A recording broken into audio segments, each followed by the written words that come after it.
क्या आपने कभी सोचा है कि चाइनीज लोग खाने के लिए चॉपस्टिक्स का यूज क्यों करते हैं? क्या इसका कन्फ्यूशियस और कार्डिनल रिचेल्यू से कोई लेना देना तो नहीं है? मैं जानता हूँ कि अभी इस बात का कोई खास मतलब नहीं है, लेकिन ये एक्चुअल में सच है। इन दोनों इंसानों में एक बात कॉमन थी कि ये दोनों ही चाकू से खाना खाने से नफरत करते थे। आप सोच रहे होंगे कि चाकुओं में क्या खराबी है।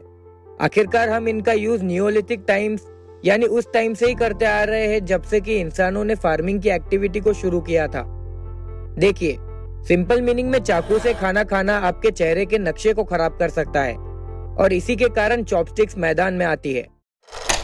पहली चॉपस्टिक जिसके बारे में हम जानते हैं वो कम से कम 3000 साल पुरानी है और नॉर्थ चाइना में शैंग डायनेस्टी के लास्ट कैपिटल यिन शहर के खंडरों में पाई गई थी। अब दिलचस्प बात यह है कि इन चॉपस्टिक्स का यूज सिर्फ स्ट्यूज यानी सब्जियों को लिक्विड में स्टर या हिलाने के लिए किया जाता था और एक्चुअल में इन्हें खाने के लिए यूज नहीं किया जाता था। शैंग डायनेस्टी के लोग भी अपने किचन्स में लंबे फोक्स या कांटों का यूज किया करते थे, फिर भी खाने के लिए ये अच्छे पुराने चाकू और उंगलियों का ही यूज किया करते थे। तो आखिर चॉपस्टिक्स की डाइनिंग टेबल पर एंट्री कब हुई?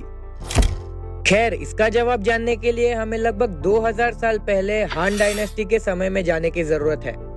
अपने शैंग डायनेस्टी के पूर्वजों की तरह ही हान डायनेस्टी के लोग भी ज्यादातर बाजरा खाते थे, जिसकी ग्रोथ के लिए फर्टिलाइजर या विशेष रूप से अच्छी मिट्टी की जरूरत नहीं थी, जो कि एक बहुत ही अच्छा फैक्टर था क्योंकि नॉर्थ में इन दोनों में से कोई एक भी चीज नहीं होती थी। हान डायनेस्टी ने अपने बाजरे से दलिया बनाया और जैसा कि आप इमेजिन कर सकते हैं, चॉपस्टिक्स के साथ दलिया खाना बिल्कुल आसान काम नहीं है, इसलिए चॉपस्टिक्स कभी भी वहां पर फेमस नहीं हुई। लेकिन जैसे जैसे हान डायनेस्टी के लोग साउथ की ओर बसने लगे, वैसे वैसे उनका डाइट भी बदलने लगा। अब देखिए, साउथ रीजन चावल या राइस उगाने के लिए बिल्कुल परफेक्ट था। इनफैक्ट वहाँ चावल इतनी ज्यादा मात्रा में उगता था कि उनके पास नॉर्थ को भी खिलाने के लिए इनफ मात्रा में चावल बच जाते थे। अब आप ये सोच सकते हैं कि चॉपस्टिक्स के साथ तो चावल खाना भी उतना ही मुश्किल है, लेकिन ईस्ट एशियन चावल स्टार्च वाले होते हैं और आसानी से अच्छे गुच्छों में एक साथ चिपक जाते हैं, जिसे कुछ लकड़ियों के साथ पकड़ना काफी आसान होता है। बेशक ये सिर्फ चावल नहीं थे जिसने ऐसा किया, बल्कि नॉर्थ में भी बाजरे के पास एक और चुनौती थी, गेहूं। ज्यादा गेहूं का मतलब कम दलिया और ज्यादा नूडल्स और डम्पलिंग्स है, जो कि निश्चित रूप से फिर से चॉपस्टिक्स की ओर ले जाते हैं। इस पीरियड में तलने का चलन भी देखा गया, जिसके लिए खाने को पहले से छोटे टुकड़ों में काटा जाता था, जिससे कि इसे उठाना और अपनी भरोसेमंद चॉपस्टिक्स के साथ खाना आसान हो जाता था। चॉपस्टिक्स बहुत से दूसरे कामों के लिए भी काम आते थे और इससे भी बेहतर क्या था कि वो सस्ते थे। ये एक्चुअल में बहुत मायने रखता है जब आपकी आबादी चाइना जितनी बड़ी हो। ध्यान रहे कि उस समय चाइना पूरी दुनिया की आबादी का लगभग 1/4 हिस्सा था। ज्यादा लोगों का मतलब है कि घूमने फिरने के लिए कम रिसोर्सेस, चाकू और फोक्स बनाने के लिए कम मेटल और आग जलाने के लिए कम फ्यूल। यहाँ आपके लिए एक क्यूलिनरी फिजिक्स है। खाना पकाने से पहले सब्जियों या खाने को छोटे टुकड़ों में काटने से ये तेजी से पकता है और कम फ्यूल का यूज करता है। ये पूरी तरह से इकोनॉमिक्स है और थोड़ी सी साइकोलॉजी भी। आखिरकार एक बार जब आप चॉपस्टिक्स का यूज करना शुरू कर देते हैं, तो आप नेचुरली ही खाने के छोटे टुकड़े पसंद करेंगे जिन्हें कि चॉपस्टिक्स के साथ खाना आसान हो। तो अंत में चाकू डाइनिंग टेबल से किचन की ओर और चॉपस्टिक्स किचन से डाइनिंग टेबल की ओर चले गए। कन्फ्यूशियस चॉपस्टिक्स के सबसे बड़े समर्थकों में से एक थे।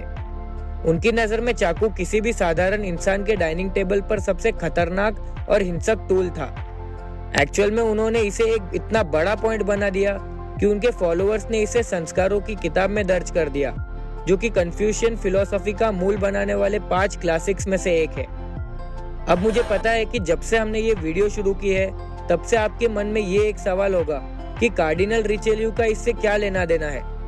खैर, हालांकि वो कन्फ्यूशियन की चाकू के लिए नफरत से अच्छी तरह से वाकिफ नहीं थे, फिर भी उन्हें भी अपने डाइनिंग टेबल पर चाकू रखना बिल्कुल भी पसंद नहीं था।